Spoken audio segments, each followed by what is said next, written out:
Hey guys, welcome to MYC Uncensored. This is Joshita, a student at BHS in Year 9. In this podcast, I'll be talking about the academic aspect of personal development, including examples. Today, I'll be separating this podcast into 3 sections. Let's embark on a successful journey. Number 1, organization and time management. Create a schedule by prioritizing tasks or subjects that are more important than others. I would recommend using the traffic light method, which basically involves the 3 colors red, yellow, and green. Red being the most important and green being the least. Keep in mind that it's not just the colors red, yellow, and green. You can use any colors that you love. You prioritize the red first and then continue till you finish the green tasks.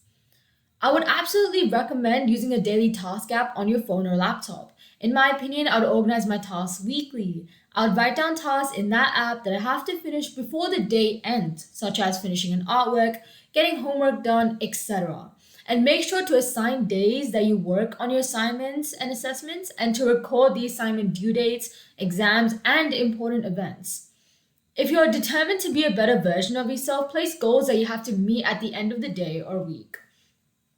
Even having a balanced schedule. Let's take my week as an example. On Wednesday, Friday, Saturday, and Sunday, I have my extracurricular activities such as sport and tuition, ranging from a specific time to another.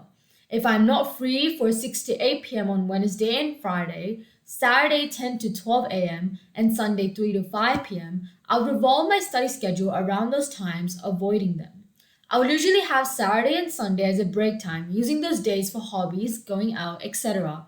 But if you want to work during the weekends, make sure to not keep such a heavy load, depending on your extracurricular activities and events that happen to you, whatever suits you.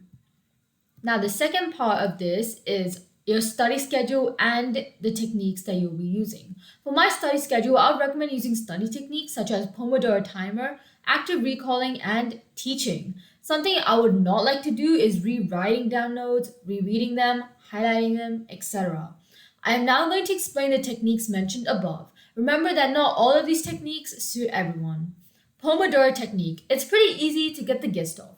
25 minutes of productive studying and a 5-minute break after each one. After 4 effective sessions, you get a 15-minute break.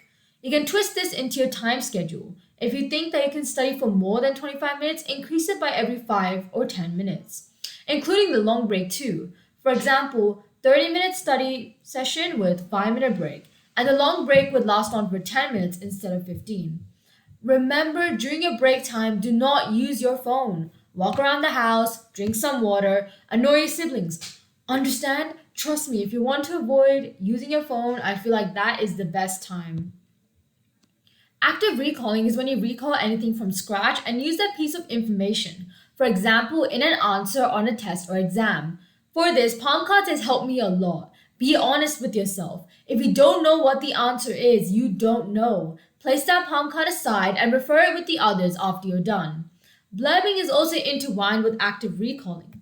Let me explain. How you do it, it's when you grab a sheet of paper and write down all the important things you need to remember. Then refer back to the notebook and point out mistakes. You redo it until you are confident about your answers and can recall it effectively.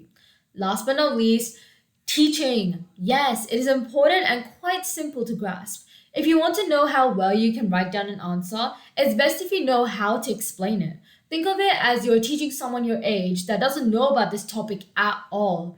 You don't need a physical being present. I would talk to my plushie when doing that. If you feel like you can't properly explain something, refer back to your notes and get yourself together. Now, the second part of this is collaborative learning. Now, after doing practice in a group, peer group learning was very beneficial. I remember me and my friends would study together at the library, and everyone around us would complain that we were too loud. It's a fun and effective way to learn because there's someone who is stuck on a question. You can explain it to them to enhance your memory or your learning, or fix any mistakes in your explanation, or someone who knows what they're doing and can help you. On top of that, it's a library, man. There are books to refer to. Use that to your advantage. Of course, online resources. I can't emphasize enough about how lucky we are to have access to information at the tip of our fingers. I remember my parents telling me stories about not having internet access. I would bawl my eyes out if I were them and knew that the internet existed. Watch YouTube videos, type up the question on Google, ask ChatGPT for an explanation or summary. If you're struggling on a topic, educational platforms are provided from the school or from your school. Well, I believe so. So use them. Now, the third part of this, the most intimidating part of all, test preparation. It's really annoying, isn't it? But these few tricks can help you review regularly at least 1.5 weeks before the exam or the test, using what I call 1, 3, 5, and some timeline. Let's just say I forgot the name of it, so I just made it up on the spot. It's basically when you're supposed to revise on what day. I think the title is pretty self explanatory. On the first, third, fifth, and seventh day is when you're supposed to revise. Make sure not to peek. I would recommend to blurb or to use flashcards to recall your memory. After the seventh day, just use the odd numbers. You're old enough to know. For assignments, I would recommend working on it a fortnight before, so 2 or 3 weeks before the due date. You can start planning out before those weeks if you want to, but trust me, this keeps loads off your mind. This can also where you can use your study techniques and assign dates you have to work on, including planning on group studies if you want to. Practice papers are really useful for math, especially to practice your knowledge and to apply it to a problem.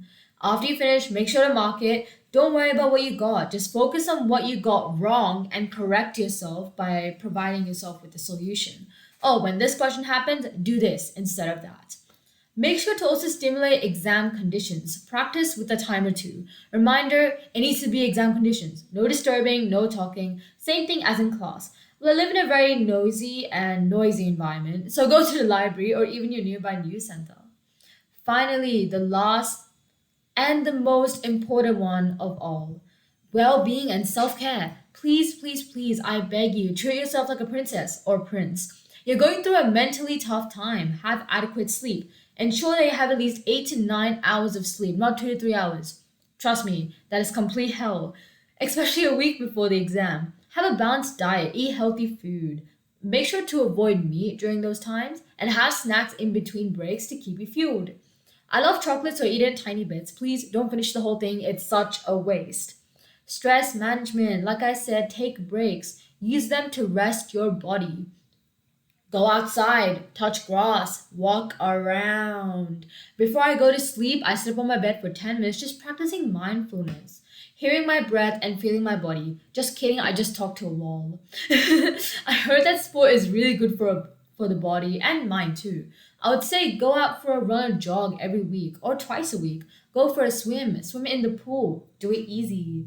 The water gives you sublime and calm effect. Well, for me, especially underwater.